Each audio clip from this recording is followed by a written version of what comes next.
अस्सलाम वालेकुम, मैं हूं शकील यूसुफ, आपके सब्जेक्ट केमिस्ट्री का टीचर। आप इस वक्त बेनज़ीर बनो प्रोग्राम के तहत होने वाले crash group first year second year से कनेक्ट है। हम सेकंड ईयर केमिस्ट्री में आज स्टार्ट लेंगे ऑर्गेनिक केमिस्ट्री से। ये आपका पहला लेक्चर है सेकंड ईयर केमिस्ट्री का, जो इंट्रोडक्शन लेक्चर होगा ऑर्गेनिक केमिस्ट्री, और हम पूरी कोशिश करेंगे कि इसमें नोमेनक्लेचर को स्टार्ट ले सके। असल में मैंने ये सोचा कि अक्सर स्टूडेंट जो है वो कहते हैं कि सर इनऑर्गेनिक केमिस्ट्री जो है वो फिर भी हमें याद हो जाती है, वो रट्टा लगा लेते हैं, आई थिंक सो। और ऑर्गेनिक केमिस्ट्री में चूंकि कॉन्सेप्शनल चीज़ें काफ़ी ज़्यादा हैं, उसमें रिएक्शंस हैं, नोमेनक्लेचर है, तो मैंने सोचा कि ठीक है, स्टार्ट हम ऑर्गेनिक केमिस्ट्री से लेते हैं, राइट। और हम ऑर्गेनिक केमिस्ट्री का सबसे पहले इंट्रोडक्शन स्टार्ट लेते हैं, फिर मैं नोमेनक्लेचर आप लोगों को पूरी करवा दूंगा ताकि आपका ये टॉपिक जो है वो पूरा क्लियर हो जाए, ठीक है। तो let's move towards organic chemistry. सबसे पहले ऑर्गेनिक केमिस्ट्री में हमारे पास जो है वो क्या है, ओल्ड कॉन्सेप्ट।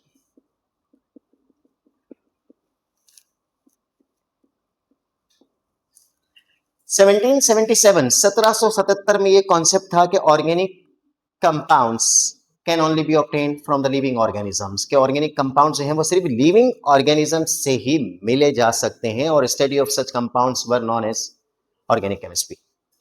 मीन्स कि वो कंपाउंड जो living organism means human beings, animal, plants, इनसे जो कंपाउंड्स मिलते थे, कंपाउंड्स में आ गए प्रोटीन्स, आ गए आपके पास फैट्स, आ गया ऑयल्स, आ गया कार्बोहाइड्रेट्स हैं, ये सारे कंपाउंड्स ऑर्गेनिक कंपाउंड्स कहलाए, और उनकी स्टडी जो है वो क्या कहलाती थी, ऑर्गेनिक केमिस्ट्री कहलाती थी। ये था 1777 से कॉन्सेप्ट जो चला आ रहा था कि organic compounds could only be obtained from the living organism and study of such compounds was known as organic chemistry।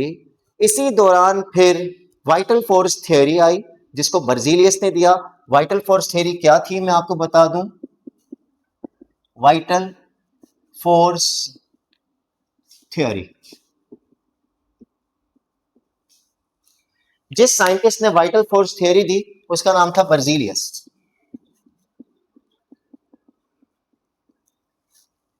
Berzelius ने दो पोस्टुलेट्स दिए। Number one, organic compounds can only B obtained from the living organism, which was the old concept. Of course इसने old concept की तायीद की और old concept को affirm किया कि ये वो कंपाउंड्स हैं जो लिविंग ऑर्गेनिज्म से हम हासिल कर सकते हैं। Number two, they can not be prepared artificial in the laboratory, कि उन्हें हम लेबोरेटरी में मसनूई तौर पर तैयार नहीं कर सकते। मीन्स ये एक वाइटल फोर्स है, एक गैबी ताकत है जो इंसानों में, हैवानों में पाई जाती है, और यह गैब की एक ताकत है, एक वाइटल फोर्स है जो इंसानों में है। तो हम बंदों की क्या मजाल जो इस जैसी चीज को लैब में बनाते फिरे। मीन्स ये तो टोटली एक खुदा की तारीफ, एक हम्द, एक सना कि वही वो बाबरकत जात है जो इंसानों में वो कुव्वत पैदा करने वाली है, हैवानों में वो कुव्वत पैदा करने वाली है। तो हम बंदों की क्या मजाल जो इस जैसी चीज को लैब में बनाते फिरे। ये था वाइटल फोर्स। क्यों? कि उसको वो कॉन्फिडेंट था कि जैसे एनिमल्स, ह्यूमन बींग्स, अब यूरिन है जो हम डिके करते हैं, यूरिया है, ये सारी चीजें जो एनिमल से और प्लांट से और जो ह्यूमन बींग से मिलती है, ये वो वाइटल फोर्स है जो हम लैब में नहीं बना सकते। बर्जीलियस का ये कॉन्सेप्ट था। बट हुआ क्या 1828 के अंदर,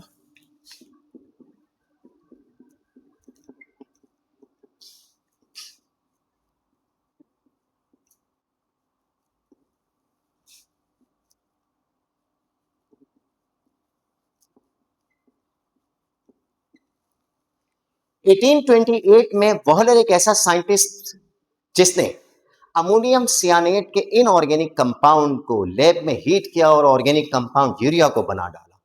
ये बड़ा रेवोल्यूशन था, बहुत बड़ा रिमार्केबल वर्क था ऑर्गेनिक केमिस्ट्री की हिस्ट्री में, कि वो साइंटिस्ट जिसने कहा था, बर्जीलियस ने, कि हम बंदों की क्या मजाल जो इस जैसी चीज को लैब में बनाते फिरे, और वॉलर ने आखिरकार 1828 में इसको लैब में बना लिया। अब लोग बड़े पजल हुए, उस वक्त के साइंटिस्ट जो थे, जो न्यूली साइंटिस्ट थे, वो बड़े पजल हुए कि भाई बर्जीलियस ने कह दिया था कि organic compounds can only be obtain from the living organism, तो लिहाजा हम बंदों की क्या मजाल जो इस जैसी चीज को लैब में बनाते फिरे, क्योंकि एक वाइटल फोर्स है। अच्छा, वाइटल फोर्स को कहते हैं गैबी ताकत। गैब से अता की गई ताकत है जो हम बंदों में मौजूद है, जो एनिमल्स में मौजूद है, और हमारी क्या मजाल जो इस जैसी चीज को लैब में बनाते फिरे। लेकिन वॉलर ने 1828 में fall of vital force theory कर दी, और इसने कहा कि we can prepare organic compounds in the laboratory. तो लोगों ने कहा नहीं वॉलर, ऐसा कैसे हो सकता है, हम तो बर्जीलियस को मानते हैं, हम तो इस चीज को मानते हैं कि जनाब we can not prepare such type of compounds in the laboratory, तो हाउ कैन वॉलर प्रिपेयर और यूरिया? अब वॉलर ने क्या किया, अमोनियम सियानेट NH4CNO जो कि एक इनऑर्गेनिक कंपाउंड था,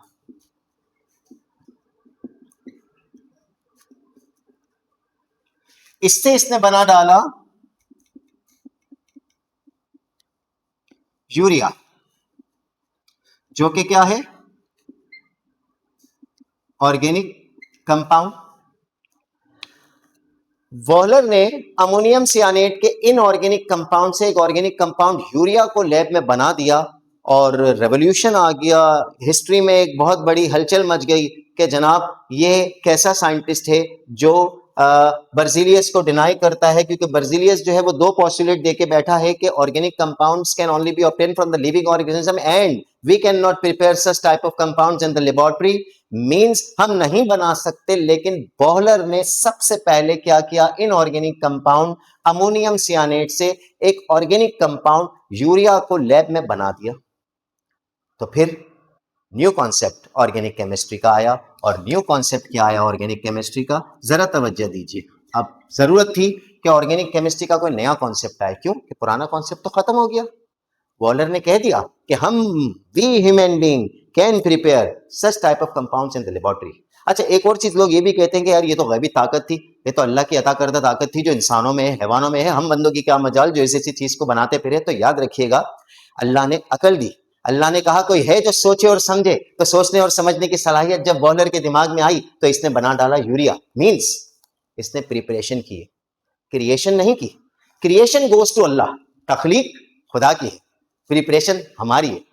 पहली तखलीक खुदा ने की, अल्लाह ने की, ये गैबी ताकत एक वाइटल फोर्स इंसानों में डाली और वॉलर ने उसकी प्रिपरेशन की है। मींस असल जो है वो अल्लाह के पास ही है और नकल जो है वो वॉलर के पास है। इसको समझाने के लिए बता रहा हूं, समझिएगा, क्योंकि अक्सर स्टूडेंट ये कहते हैं कि सर बर्जिलियस ने तो कहा था ये वाइटल फोर्स है और हम बंदों की क्या मजाल जो ऐसी चीज को लैब में बनाते फिरे, तो वॉलर ने कैसे बना दिया। तो मैं आपको ये बता रहा हूं कि वॉलर खुद अल्लाह का बनाया हुआ एक बंदा है, बाद में साइंटिस्ट बना था और बाद में इसने जो है वो ये चीज बनाई थी। ठीक है, तो चलते हैं जी न्यू कॉन्सेप्ट की तरफ।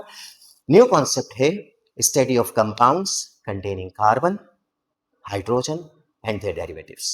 यानी अब वो कंपाउंड्स की स्टडी ऑर्गेनिक केमिस्ट्री कहलाएगी, जिसमें कार्बन होगा, हाइड्रोजन होगा और इसके डेरिवेटिव्स होंगे। राइट, तो हम ऑर्गेनिक केमिस्ट्री का अभी नया कॉन्सेप्ट जो करते हैं वो ये करते हैं कि study of compounds containing carbon, hydrogen and their derivatives is called organic chemistry. तो क्लियर हो गया आपको ऑर्गेनिक केमिस्ट्री का इंट्रो कि ऑर्गेनिक कंपाउंड्स क्या थे। 1777 से ये सिलसिला चला, 1828 में ये सिलसिला टूटा जब वॉलर ने अमोनियम सियानेट के इनऑर्गेनिक कंपाउंड से एक ऑर्गेनिक कंपाउंड यूरिया को लैब में बना दिया। Is it clear? Let's move towards the next topic. हमारे पास जो अब इंट्रोडक्शन के बाद टॉपिक शुरू होता है वो होमोलॉगस सीरीज का होता है, क्योंकि मैं होमोलॉगस सीरीज के बाद आपको नोमेनक्लेचर स्टार्ट करने वाला हूं। It will take some time, be patient, हमारे पास थोड़ा सा वक्त लगेगा हमें कि हम नोमेनक्लेचर तक पहुंचे, बिकॉज असल जो हमारा मकसद है वो नोमेनक्लेचर तक पहुंचना है स्टूडेंट्स। ठीक है, बिकॉज के नोमेनक्लेचर का क्वेश्चन एग्जाम में आता है। ठीक है, और नोमेनक्लेचर जो है वो बैकबोन है ऑर्गेनिक केमिस्ट्री की। You can't learn organic chemistry unless you learn nomenclature, right? ठीक है, तो इसीलिए मैंने सोचा कि पहले nomenclature आप लोगों को स्टार्ट करवाया जाए। अच्छा जी, चलते हैं हम होमोलॉगस सीरीज की तरफ।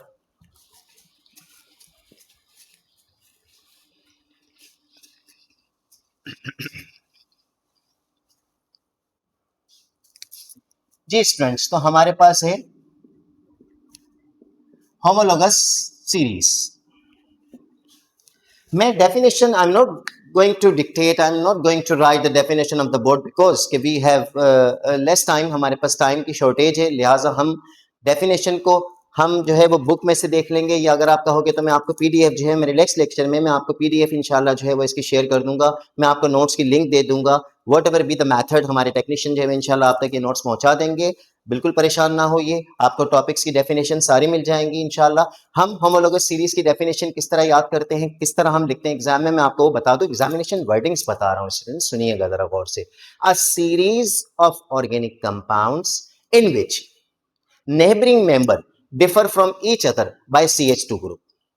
यानी ऑर्गेनिक कंपाउंड का ऐसा सिलसिला जिसमें हर मेंबर दूसरे मेंबर से एक कार्बन दो हाइड्रोजन का फर्क रखे, वो कहलाती है होमोलॉगस सीरीज। ठीक है, a series of organic compounds in which neighboring member differ from each other is called homologous series। तो जरा सीरीज कितनी है जरा तवज्जो दीजिएगा। हमारे पास ऑर्गेनिक की सीरीज जो है वो 3 है।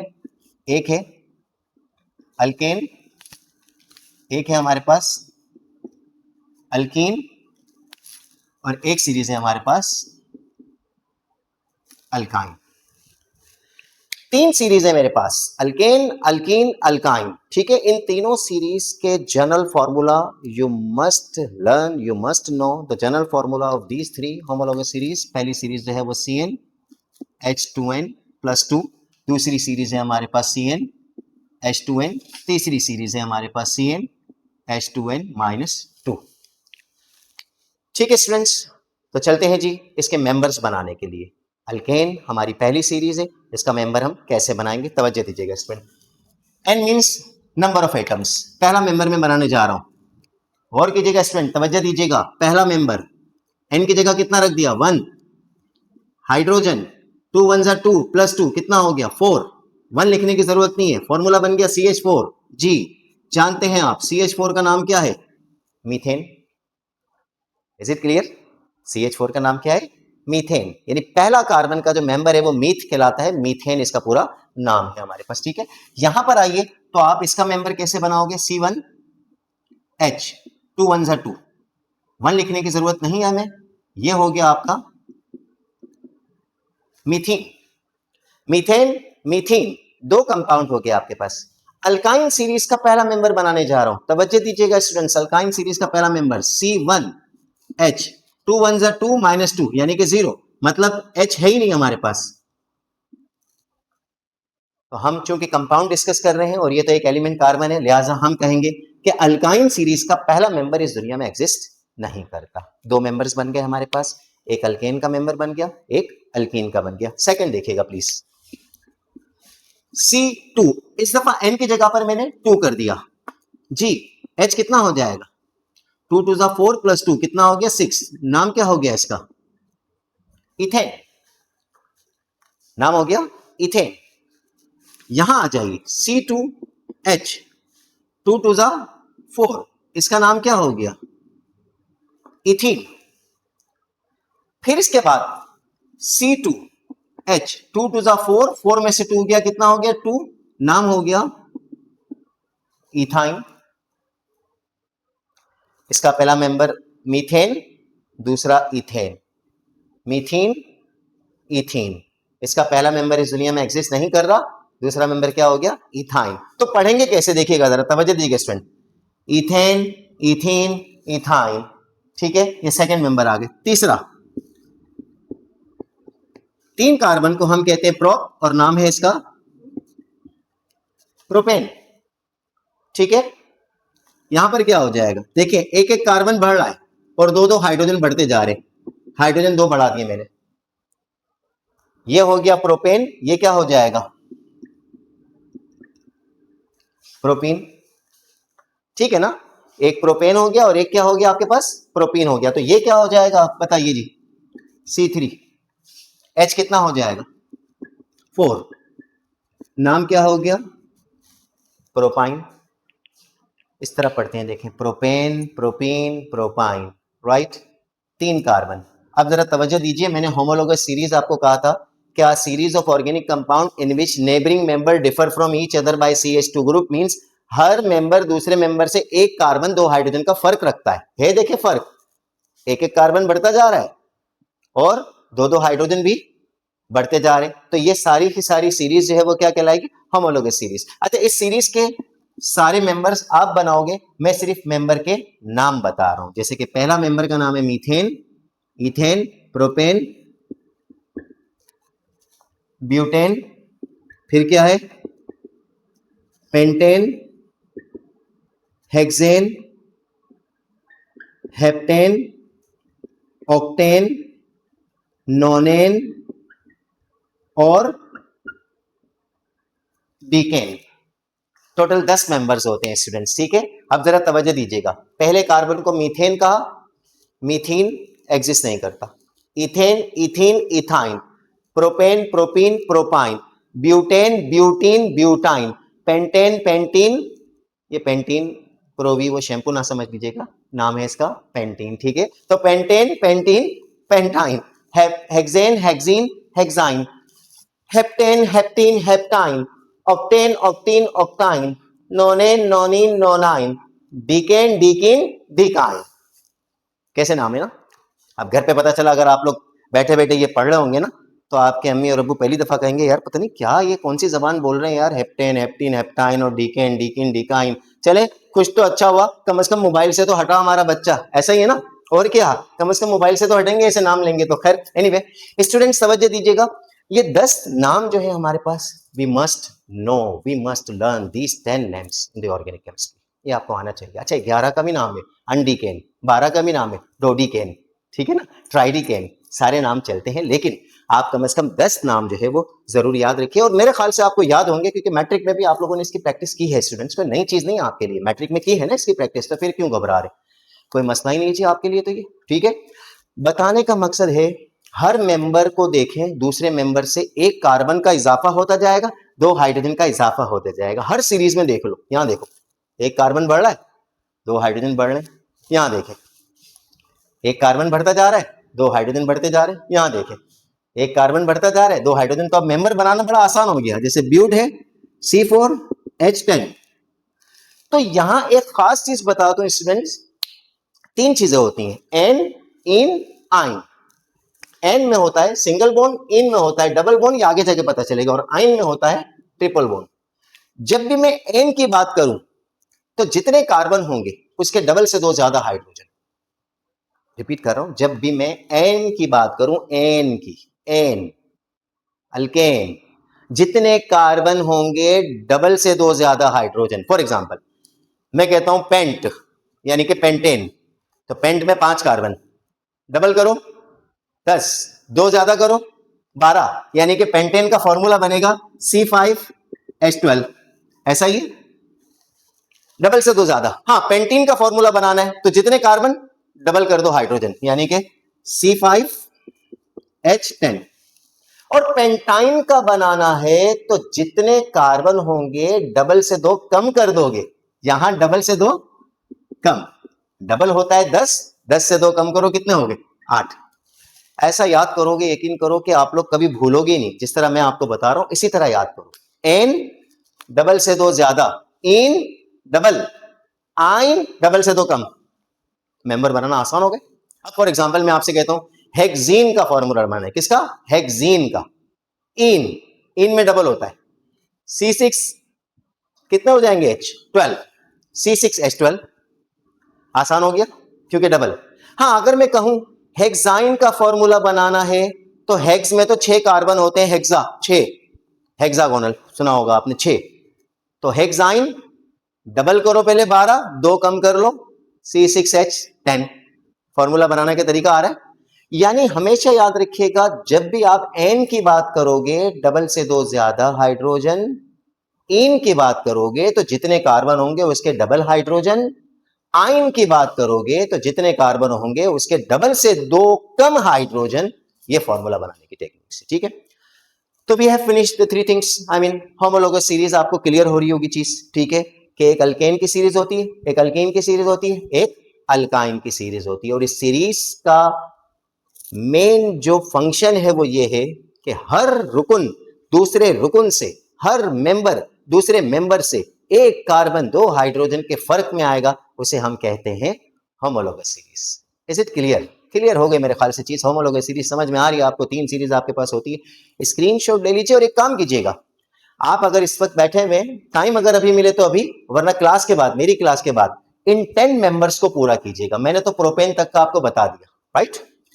ब्यूटेन कंप्लीट कीजिए, पेंटेन कंप्लीट कीजिए, फॉर्मूला आपने बनाना है hexane, heptane, octane, नोनेन, decane, right. अच्छा याद रखिएगा, याद करने की टेक्निक पहले बता दूं मैं आपको। एक कार्बन को मीथ कहते हैं, 2 को ईथ, 3 को prop, 4 but, 5 pent, 6 hex, 7 hept, 8 oct, 9 non, 10 dec, right. अच्छा एक और चीज है, स्टूडेंट कहते हैं सर फिर डाई ट्राई, वो डाई ट्राई जो है ना वो भी 2 और 3 के लिए इस्तेमाल होता है। जैसे मैं आपसे कहूं कि मेरे पास, लेट सपोज मैं कहूं दो इथेन है तो आप कहोगे डाई इथेन। डाई जो है वो प्रीफिक्स है जो यूज होता है नॉमेनक्लेचर में। डाई का मतलब बता रहा हूं स्टूडेंट, जैसे दो इथेन है डाई इथेन, तीन प्रोपेन है ट्राई प्रोपेन, चार ब्यूटेन टेट्रा ब्यूटेन, पांच पेंटेन पेंटा पेंटेन, छह हेक्सेन हेक्सा हेक्सेन, सात हेप्टेन हेप्टा हेप्टेन, आठ octane octa octane, nine nonane nona nonane. अच्छा एक बच्चा था उसने मैंने बोला कि बताओ नोनेन अगर 9 होंगे तो क्या होगा, तो कहता है सर नन्ना नोनेन। मैंने नहीं यार, नन्ना नोनेन नहीं होता बेटा, नोना नोनेन होता है। ये 9 नोनेन को नोना नोनेन कहेंगे, ठीक है। और 10 डीकेन को हम कहेंगे डीका डीकेन। तो this is enough for homologous series. Clear हो गई चीज आपको, ठीक है। टॉपिक समझ में आ रहा होगा होमोलोगस सीरीज का। मैंने इसलिए थोड़ा सा ये आपको डिटेल से बार बार रिपीट करके बता रहा हूं because this is the base, this is the backbone of the nomenclature. You can't learn nomenclature unless you learn the homologous series, ठीक है। क्लियर हो गई चीज, स्क्रीनशॉट ले लीजिए। और मैंने जो कहा था आपको ये कि आप ये प्लीज फॉर्मूला बनाइए, ठीक है। स्टार्ट लेते हैं जी, मजीद आगे कॉपी कर लीजिए प्लीज।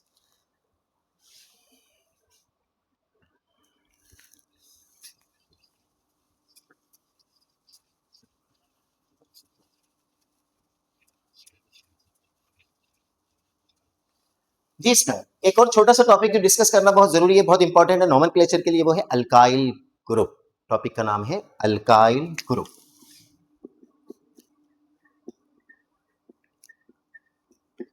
रिप्रेजेंट करते हैं इसको आर से। जनरल फॉर्मूला है CnH2n+1।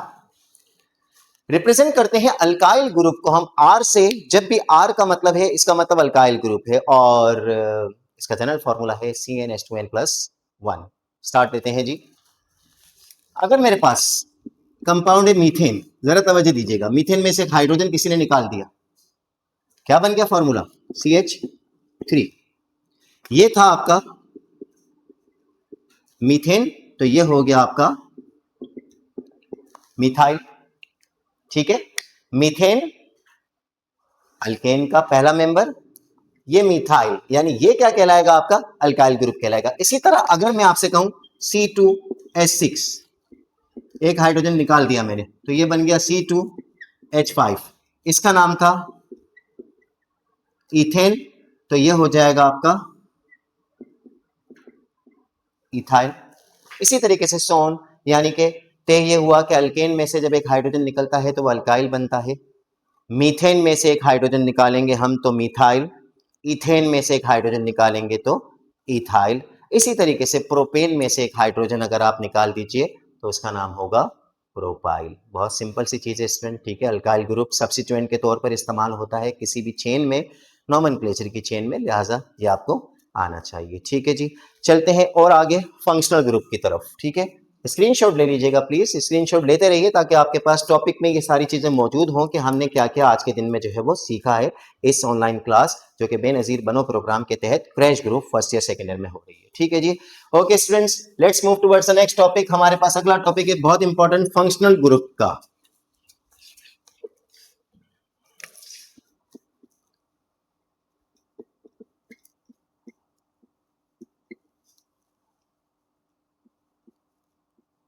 फंक्शनल ग्रुप, देखिए फंक्शनल ग्रुप कैसे डिफाइन किया जाता है, ठीक है। मैंने पहले ही बताया कि मैं डेफिनेशंस ना लिखवाने बैठ रहा हूं ना मैं खुद लिख रहा हूं, क्योंकि मैं आपको ये इंशाल्लाह आगे जाके किसी भी सूरत में आपको मैं प्रोवाइड कर दूंगा।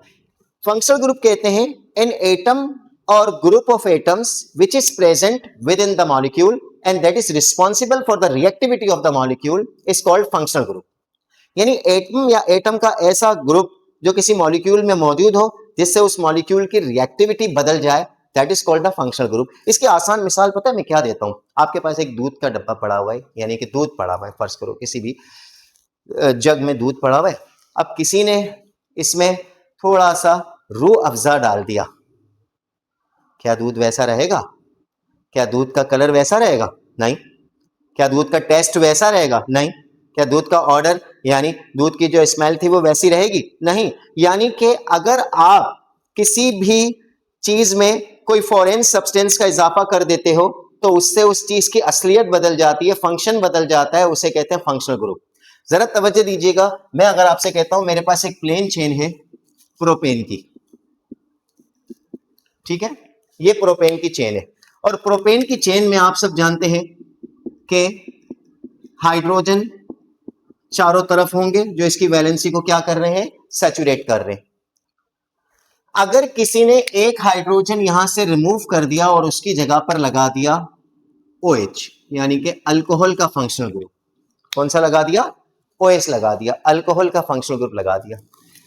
कहने का मकसद ये है कि ये जो आपके पास OH है ये इस चेन की रिएक्टिविटी यानी प्रोपेन की रिएक्टिविटी को बदल रहा है, इसके फंक्शन को बदल रहा है, तो ये कहलाता है फंक्शनल ग्रुप। एटम या एटमों का ऐसा ग्रुप जो किसी मॉलिक्यूल पर आ जाए और उस मॉलिक्यूल की रिएक्टिविटी को बदल दे, that is called the functional group, वो कहलाता है फंक्शनल ग्रुप कहलाता है। तो हमारे पास मुख्तलिफ फंक्शनल ग्रुप्स होते हैं जो मैं आपको बता देता हूं, ठीक है। आप लोग वो फंक्शनल ग्रुप जरूर कॉपी कर लें या स्क्रीनशॉट ले लीजिए, क्योंकि वही फंक्शनल ग्रुप जो है वो हमारी नोमेनक्लेचर में हमारे पास यूज होंगे, ठीक है जी। तो मैं आपको फंक्शनल ग्रुप बता दूं, मेन फंक्शनल ग्रुप इस वक्त हम लोग डिस्कस कर लेते हैं। फॉर एग्जाम्पल हमारे पास जो फंक्शनल ग्रुप है,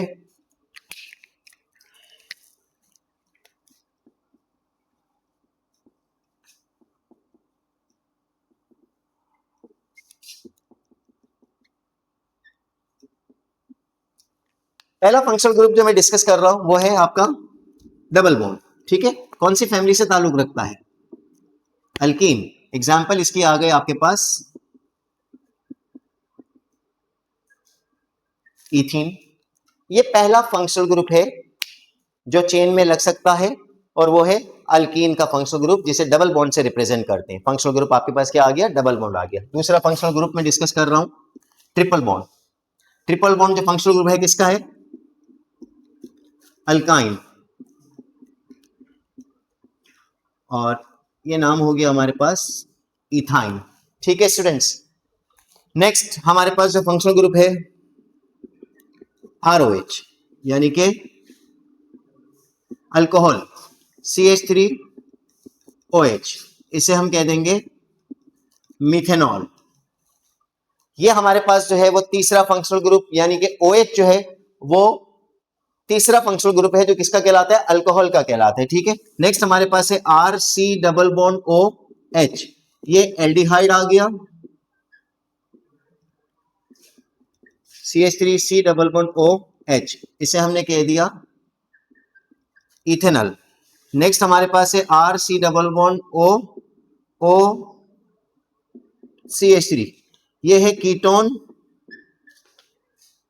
CH3C डबल बॉन्ड OCH3, नाम होगा इसका प्रोपेन, ठीक है student. CH3C double bond OCH3 नाम क्या हो जाएगा इसका, प्रोपेन हो जाएगा। नेक्स्ट हमारे पास होता है RC डबल बॉन्ड OH, ये है carboxylic acid, CH3C double bond OH, इसे आप कहोगे इथेनोइक एसिड, ठीक है। Next RCOOR, Easter, CH3C double bond OCH3, methyl ethanoate, और आखिर में आपके पास है ROR जो कहलाता है ether, CH3OCH3, di methyl ether कह लें या मिथॉक्सी मीथेन कह लें इसको आईयूपैक तौर पर। तो ये फंक्शनल ग्रुप जो मैंने बताएंगे इंपॉर्टेंट फंक्शनल ग्रुप्स हैं आपके पास जो आप लोग नोमेनक्लेचर में यूज करते हैं, ठीक है स्टूडेंट्स। तो अब बात यह है कि फंक्शनल ग्रुप की डेफिनेशन के मुताबिक मैंने आपको बताया कि एटम और group of atoms which is present with in the molecule and that is responsible for the reactivity of the molecule is called functional group। यानी एटम या एटमों का ऐसा ग्रुप जो किसी मॉलिक्यूल में मौजूद हो जो इस मॉलिक्यूल की पूरी रिएक्टिविटी को बदल दे, वो कहलाता है फंक्शनल ग्रुप कहलाता है, ठीक है जी। तो खैर एनीवे आगे चलते हैं जी। अगर आप लोग इसका स्क्रीनशॉट ले लें तो ये आपको जो नोमेनक्लेचर हमारा यूज कर रहे हैं, जो आगे जाके हम नोमेनक्लेचर यूज कर रहे हैं, इसमें बड़ा फायदेमंद होगा, ठीक है। प्लीज स्क्रीनशॉट ले लीजिए।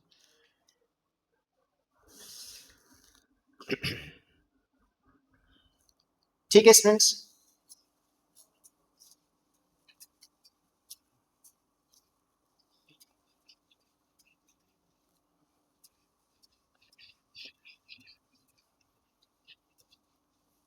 चल नेक्स्ट, अब हमारे पास जो है वो ऑर्गेनिक कंपाउंड जो है वो कितने तरह से रिप्रेजेंट हम करते हैं, ठीक है ना। मैं आपको बता दूं वे ऑफ राइटिंग,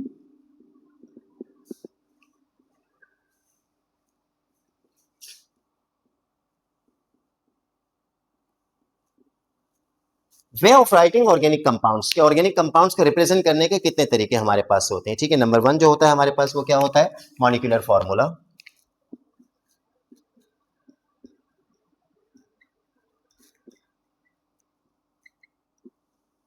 एक जो होता है हमारे पास मॉलिक्यूलर फॉर्मूला होता है। ऑर्गेनिक कंपाउंड को रिप्रेजेंट करने के हमारे पास कितने तरीके होते हैं, कितने मेथड होते हैं। एक मॉलिक्यूलर फॉर्मूला होता है, फॉर एग्जांपल मैं कहता हूं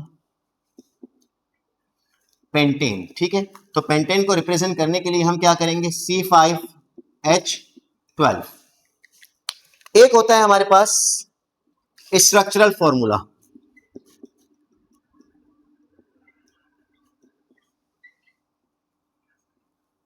स्ट्रक्चरल फॉर्मूला होगा 5 कार्बन को हम चेन में रखेंगे। कार्बन की ये एबिलिटी होती है कि वो दूसरे कार्बन से जो है वो चेन बनाता है, इसकी इस एबिलिटी को हम कैटिनेशन कहते हैं, ठीक है ना। तो लॉन्ग चेन बनाना कैटिनेशन कहलाता है। देखें स्ट्रक्चरल फॉर्मूला, तो हमारे पास जो है वो 5 कार्बन हमने चेन में रखे हैं और हम क्या करेंगे इसमें कि हाइड्रोजन 12 है, इस तरह हाइड्रोजन की हम प्लेसिंग करते जाएंगे।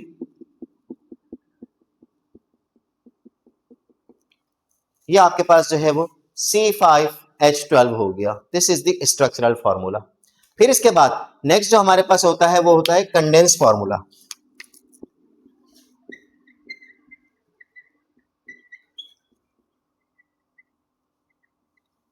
स्टूडेंट्स कंडेंस फॉर्मूला ये होता है कि इसी स्ट्रक्चरल फॉर्मूला को हम जो है वो कंडेंस कर देंगे। कैसे कंडेंस कर देंगे, CH3, ये CH3 आ गया और CH2 कितनी दफा है देखिएगा 1 2 3, ये CH2 जो है वो 3 टाइम्स है, तो CH2 को हमने 3 टाइम्स कर दिया। और एक और काम ये भी कर सकते हैं कि CH3 यहां पर भी है, CH3 यहां पर भी है, तो CH3 को भी विद इन द ब्रैकेट हम क्या कर देंगे, ट्वाइस कर देंगे। यानी CH3 भी 2 दफा हो गया, CH2 भी आपका 2 टाइम्स हो गया। तो ये क्या हो गया आपका कंडेंस फॉर्मूला हो गया। तो ऑर्गेनिक कंपाउंड्स को रिप्रेजेंट करने के हमारे पास जो है वो 3 मेथड्स हो गए। एक आपके पास जो हो गया वो स्ट्रक्चरल मॉलिक्यूलर फॉर्मूला, एक आपका जो हो गया वो स्ट्रक्चरल फॉर्मूला, और एक क्या हो गया आपके पास कंडेंस फॉर्मूला। तो ये 3 जो है वो आपके पास जो है वो रिप्रेजेंटेशन करने के जो है वो तरीके आ गए आपके पास ऑर्गेनिक कंपाउंड को, ठीक है। स्क्रीनशॉट लीजिए, नेक्स्ट टॉपिक पर मूव करते हैं please.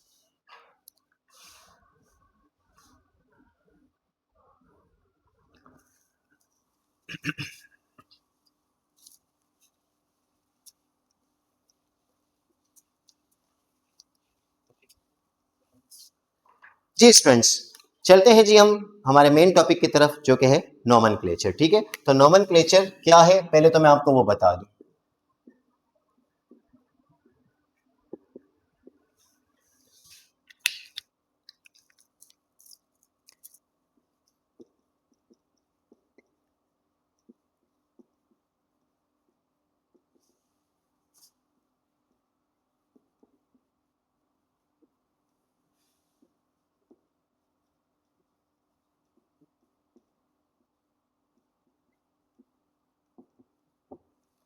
A system of naming compounds is called nomenclature। Organic compound को नाम देने का जो सिलसिला है वो क्या कहलाता है आपका नोमेनक्लेचर कहलाता है। तो नोमेनक्लेचर हमारे पास जो है वो 2 होते हैं। एक हमारे पास कॉमन सिस्टम होता है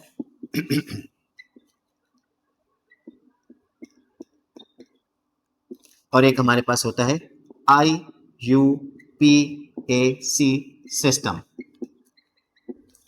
IUPAC stands for International Union of Pure and Applied Chemistry। IUPAC stands for International Union of Pure and Applied Chemistry। IUPAC system होता है।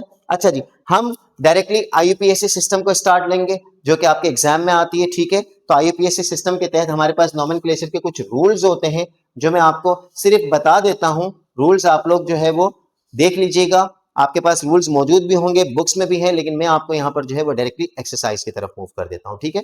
तो आइए जी चलते हैं नोमेनक्लेचर। आईयूपैक सिस्टम के तहत किस तरीके से होगी। ठीक है, हम आते हैं सबसे पहले अल्केन के नोमेनक्लेचर की तरफ। ठीक है स्टूडेंट्स, अल्केन का नोमेनक्लेचर हमें करना है। हम कैसे करेंगे अल्केन का नोमेनक्लेचर, जरा तवज्जो दीजिएगा आप लोग प्लीज। कि मेरे पास पहला एक कंपाउंड है,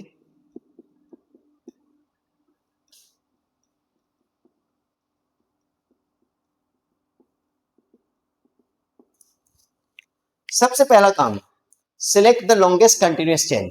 हम क्या करेंगे, ये जो चेन हमारे पास है जिसकी आईयूपैक नेम हमें करनी है, हम इसकी लॉन्गेस्ट कंटिन्यूअस चेन पहले सिलेक्ट करेंगे। ठीक है, लॉन्गेस्ट कंटिन्यूअस चेन का मतलब ये होगा कि ये चेन जो है वो चाहे हॉरिजॉन्टल हो चाहे वर्टिकल हो, उसको पहले सिलेक्ट करो कि कौन सी चेन जो है वो आपकी कनेक्टिविटी में सबसे लॉन्गेस्ट चेन है। ठीक है ना, चेन ब्रेक नहीं होनी चाहिए, चेन कनेक्टिविटी में होनी चाहिए। कैसे होता है देखें, हम इस लॉन्गेस्ट कंटिन्यूअस चेन को जो है वो सिलेक्ट कर लेंगे। ये मैंने सिलेक्ट कर ली। नंबर द चेन, हमें चेन की नंबरिंग करनी है, तो numbering should be which end which is the nearest to the substituent. हम वहां से नंबरिंग करेंगे जहां से जो हमारे पास नियरेस्ट होगा किसी भी साइड से। मतलब यह है कि मैं अगर फर्ज करें यहां से नंबरिंग करता हूं तो मुझे मिथाइल जो ग्रुप मिला CH3, आपको बताया था कि CH3 क्या होता है, मिथाइल होता है। जो मिथाइल ग्रुप होता है वो कहां मिला मुझे, 1 2 3 4 5, मिथाइल ग्रुप कहां मिला मुझे, तीसरे कार्बन पे मिला। अच्छा, इत्तेफाक ऐसा है कि जो पहला स्ट्रक्चर मैंने आपको दिया है, आप चाहे लेफ्ट से नंबरिंग स्टार्ट करें चाहे आप राइट से नंबरिंग स्टार्ट करें, आपको मिथाइल ग्रुप जो है वो 3 पर ही मिलेगा। देखें, यहां से भी नंबरिंग स्टार्ट करते हैं तो 3 पे, यहां से भी नंबरिंग स्टार्ट करते हैं तो 3 पे मिलता है। तो हम क्या कहेंगे इसमें, 3 मिथाइल, और चेन कौन सी है, पेंटेन। रिमेंबर दिस थिंग कि हमेशा नंबर और जो इंग्लिश के अल्फाबेट्स हैं उसको सेपरेट करने के लिए हाइफन होगा। Number alphabet is separated by hyphen. ठीक है, there is no spacing while writing the name. नाम को लिखते वक्त कोई स्पेसिंग नहीं होती, राइट। ठीक है, दूसरे स्ट्रक्चर की तरफ चलता हूं मैं।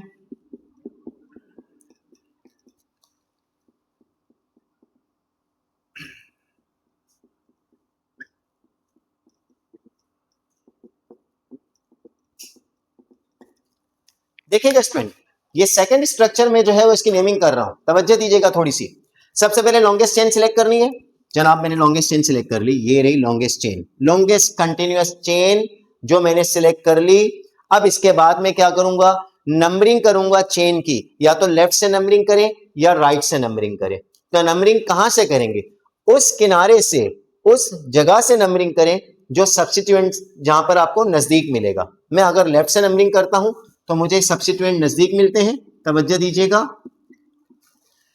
2 पर मुझे 2 ग्रुप मिल गए जी, इसका नाम क्या है, मिथाइल, तो इसका नाम क्या है, इथाइल। 3 पर मुझे क्या मिल गया, मिथाइल।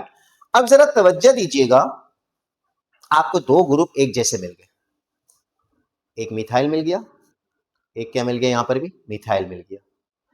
2 3 डाइमिथाइल, 2 मिथाइल को क्या कहेंगे, डाइमिथाइल। ठीक है ना, क्योंकि जब हमारे पास एक से ज्यादा ग्रुप होते हैं तो प्रीफिक्स हम इस्तेमाल करेंगे। 2 के लिए डाई, 3 के लिए ट्राई, 4 के लिए टेट्रा, 5 के लिए पेंटा, जो मैंने बताया था आपको। ठीक है, अब बात यह है कि 2 तरह के ग्रुप हैं, एक इथाइल है एक मिथाइल है। हम पहले किसको लिखेंगे, तो याद रखिएगा, वेन एवर यू हैव 2 और मोर सब्स्टिट्यूएंट्स इन योर चेन, तो आप while writing the name write the substituent alphabetical order, यानी अल्फाबेटिकली जो पहले सब्स्टिट्यूएंट होगा आप उसको पहले लिखोगे। ठीक है, अब अल्फाबेटिकली आपके पास जो है वो पहला सब्स्टिट्यूएंट जो आ रहा है वो क्या आ रहा है, इथाइल। तो आपने क्या लिखा, 2 इथाइल। मिथाइल को नहीं लिखेंगे हम, क्योंकि अल्फाबेटिकल ऑर्डर में पहले आप किसको लिखोगे, इथाइल को। तो 2 इथाइल लिखा। अब जरा तवज्जो दीजिए, 2 3 डाइमिथाइल। पहले आपने लिखा क्या, 2 इथाइल, 2 3 डाइमिथाइल, और चेन कौन सी हो गई, हेक्सेन। जरा स्टूडेंट्स थोड़ी सी तवज्जो दीजिए। देखें, मैं आपको फिर बता दूं कि आप लोगों ने इस वक्त जो नंबर को सेपरेट करना है वो कॉमा से यूज करना है, नंबर वर्ड को सेपरेट करोगे हाइफन से। देखें, नंबर वर्ड को हाइफन से, ठीक है, और there will be no gap while writing the nomenclature while writing the name of the series of this compound. I mean जब भी आप कंपाउंड का नाम लिखोगे तो वहां कोई स्पेस नहीं आता और number is separated bye comma, number word is separated by hyphen. ठीक है, क्लियर हो गई चीजें वाली. दो आपको मैंने नाम का तरीका बता दिया. अल्केन सीरीज के दो कंपाउंड्स मैंने इस वक्त आपके सामने रखे हैं और इसमें आपको जो है वो मुख्तलिफ चीजें पता चल रही हैं कि जनाब हमारे पास जो नंबर होगा, अगर नंबर 3 पर मिथाइल है तो 3 डैश यानी 3 हाइफन मिथाइल रखेंगे हम. और बाकी इस तरीके से अगर दो आपके पास कोई ग्रुप मिलते हैं तो 2,3 डाई मिथाइल मीन्स 2 पर भी मिथाइल मिला, 3 पर भी मिथाइल मिला. अक्सर स्टूडेंट कंफ्यूज होते हैं और वो ये अक्सर मैंने देखा इस तरह लिख देते हैं कि 2,3 मिथाइल या 2 डाई मिथाइल, जबकि आपको पोजीशन बतानी होती है. ठीक है ना. एक और नोमेनक्लेचर डिस्कस करते हैं, स्क्रीनशॉट ले लीजिएगा please.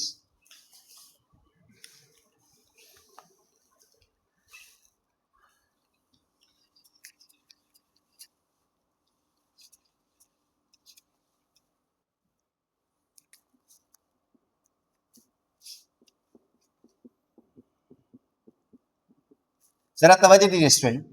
CH3 CH3 C2H5 C2H5. ठीक है, पहले select the longest continuous chain. हम कंटिन्यूअस चेन को सिलेक्ट करेंगे. सिलेक्ट कैसे करेंगे, तवज्जो दीजिए स्टूडेंट.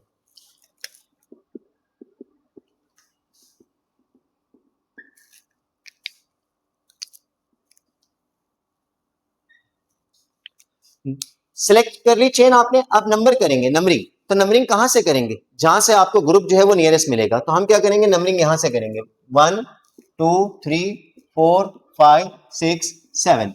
मुझे 3 पर मिथाइल मिला, 3 पर मिथाइल मिला, 4 पर इथाइल मिला, 4 पर इथाइल मिला. अब वही बात हो गई, मिथाइल भी है इथाइल भी है. अल्फाबेटिकल ऑर्डर में पहले इथाइल आता है, पहले इथाइल का नाम लिखेंगे. ठीक है, इथाइल की पोजीशन बताइए. 4,4 डाई इथाइल, 4,4 डाई इथाइल. फिर 3,3 डाई मिथाइल और चेन 7 कार्बन की है. 7 कार्बन को हेप्ट कहते हैं, नाम होगा हेप्टेन का. ठीक है, तो स्टूडेंट्स देखें इस तरीके से हमने जो है वो नोमेनक्लेचर को सॉल्व करना है. एग्जाम में जब आपके पास नोमेनक्लेचर आता है तो जरूरी नहीं है ये सिंपल चेन आई है. तो मैंने आपको सिर्फ और सिर्फ आज के लेक्चर में, इंट्रोडक्टरी लेक्चर में जो आपका सेकेंड ईयर केमिस्ट्री का है, इसमें आपको मैंने बताया है कि नोमेनक्लेचर को सॉल्व करते किस तरह है. पहले लॉन्गेस्ट चेन सिलेक्ट करते हैं, नंबरिंग करते हैं और नंबरिंग करने के बाद नाम देते हैं. नाम देते वक्त ये ख्याल किया जाता है कि there will be no spacing while writing the name. Number को सेपरेट करने के लिए कॉमा, नंबर वर्ड को सेपरेट करने के लिए हाइफन, फिर वर्ड नंबर को सेपरेट करने के लिए हाइफन, फिर नंबर को सेपरेट करने के लिए हाइफन, फिर नंबर वर्ड को सेपरेट करने के लिए हाइफन, और इस तरीके से नाम होगा. ठीक है, आई होप सो कि आपको ये लेक्चर समझ में आया होगा. आज का इंट्रोडक्शन कि ऑर्गेनिक केमिस्ट्री क्या थी, ओल्ड कॉन्सेप्ट से हमने स्टार्ट किया, फिर वाइटल फोर्स थ्योरी, फिर इसके बाद हमने कहा कि fall of vital force theory, Waller ने किस तरीके से आके यूरिया को डिस्कवर किया, यूरिया को बनाया, और इसके बाद जो है वो नई डेफिनेशन आई ऑर्गेनिक कंपाउंड्स. वो कंपाउंड्स होते हैं जिसमें कार्बन और हाइड्रोजन होता है. इसके बाद होमोलोगस सीरीज के बाद हमारा नोमेनक्लेचर, और नोमेनक्लेचर में मैंने आपको इनिशियल स्टेप्स में आपको मैंने की लाइंस बता दी नोमेनक्लेचर किस तरह सॉल्व करते हैं. ठीक है, इतना रखते हैं. इंशाल्लाह अगली क्लास में फिर नोमेनक्लेचर हम कंटिन्यू करेंगे. ठीक है, लिंक को ज्वाइन करते रहिए. बेनजीर बनो प्रोग्राम के तहत first year second year crash group में जुड़े रहिए. इंशाल्लाह फिर मुलाकात होगी. Thank you so much. अल्लाह हाफिज. अस्सलाम वालेकुम.